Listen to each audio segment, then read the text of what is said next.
இயக்க வரலாற்றிலே வசந்தத்தின் இடிமுழக்கமாக மலர்ந்த மார்க்சிய லெனினிய இயக்கம்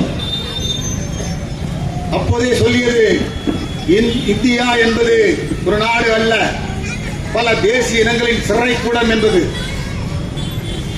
இந்த சிறையில் இருந்து பீனிக்ஸ் பறவை போல ஒவ்வொரு தேசிய இனங்களும் இறையாண்மை பெற்ற குடியரசுகளாக மாற வேண்டிய கட்டாயத்தில் இன்னைக்கு உலக சூழல் இருக்கிறது.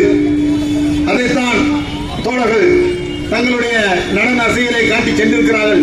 அந்த வகையிலே இறையாண்மை உரிமைக்காக போராட வேண்டும்.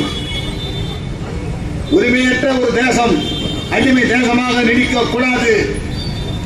விடுதலை பெற்ற தேசமாக மாற நாம் தயாராக வேண்டும் என்று இந்திய மக்கள் ஜனநாயக குடியரசுக் கட்சியினுடைய தோழர் முரளி மோகன் அவர்கள் 2 மணி துளிகள் பேசுவார் என்று அழைக்கிறேன். அன்பார்ந்த உழைக்கும் மக்களே, திருவண்ணாமலை நகர்வாழ் பொதுமக்களே, வணிகர்களே, வியாபாரிகளே, தொழிலாளர்களே, தாய்மார்களே, உங்கள் அனைவருக்கும் நான் சார்ந்திருக்கிற மக்கள் ஜனநாயக குடியரசுக் கட்சியின் சார்பாக நன்றியும் வணக்கத்தையும் தெரிவித்துக் கொண்டு,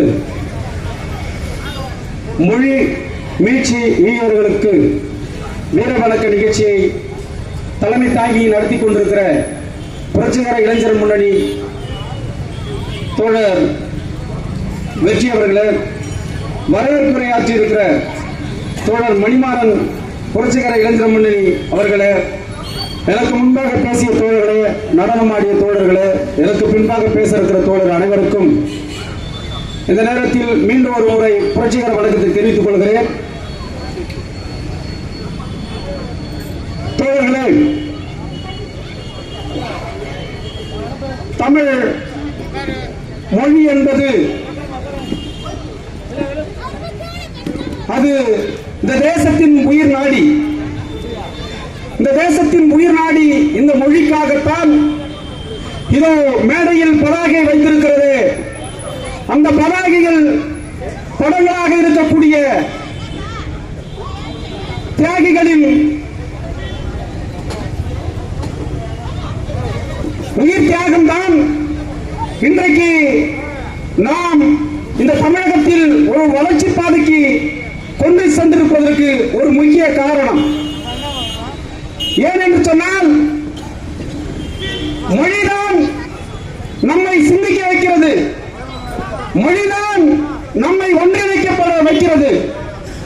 அப்படித்தான் இந்த மொழிக்காக தனது உயிரையும் துச்சம் என்று பாராமல் மொழி இந்தி மொழி திணிப்புக்கு எதிராக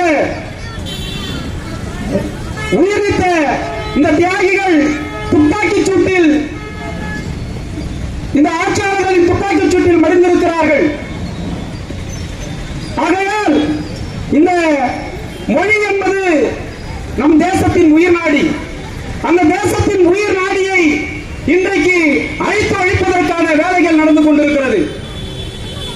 இந்தியாவை ஆண்டு கொண்டிருக்கிற ஒன்றிய பிஜேபி அரசானது இந்தி மொழி, சமஸ்கிருத மொழியை திணிப்பதற்காக நமது தாய்மொழி தமிழையும் இந்த தேசத்தின் தேசிய அனைத்து மொழிகளையும் சூறையாடிக் கொண்டிருக்கிறது. மொழி அழித்துவிட்டால் நம்மளுடைய உணர்வுகள் அழிந்து போய்விடும், நம்மளுடைய கொள்கைகள் அழிந்து போய்விடும், ஒற்றுமை செலுத்திவிடும்.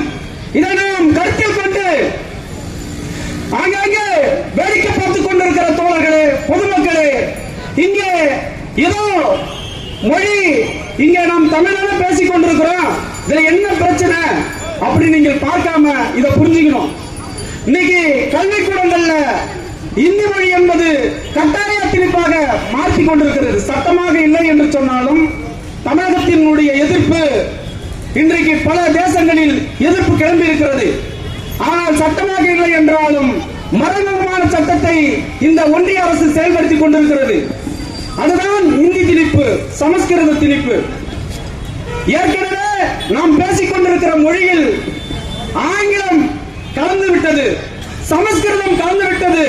நாம் பேசுவது தூய்மையான தமிழ் மொழியா என்பது கேள்விக்குறியாகத்தான் இருக்கிறது.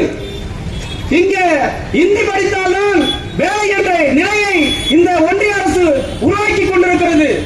ஒரே நாடு, ஒரே மொழி, ஒரே அரசு என்ற ஒரே ஆட்சி மொழி என்ற சட்டத்தை இந்த முதலாளிகளின் நலனில் இருந்து இந்த ஒன்றிய அரசு இங்கே கொண்டு வந்து கொண்டிருக்கிறது.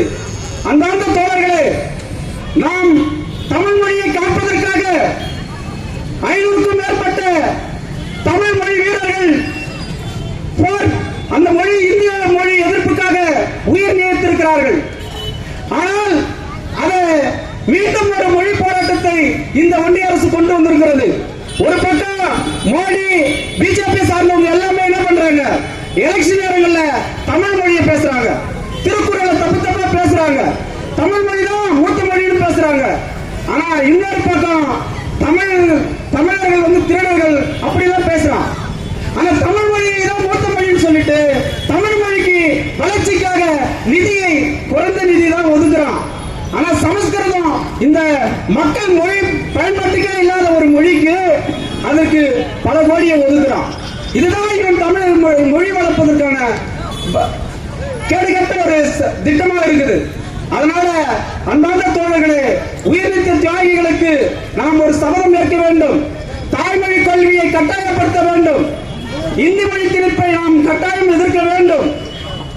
ஆட்சி மொழியை தமிழ் மொழியாக மாற்ற வேண்டும். இது தமிழ்நாட்டுக்கு மட்டுமல்ல, இந்திய தேசத்தில் இருக்கிற அனைத்து தேசியத்திற்கும் இது பொருந்தும்.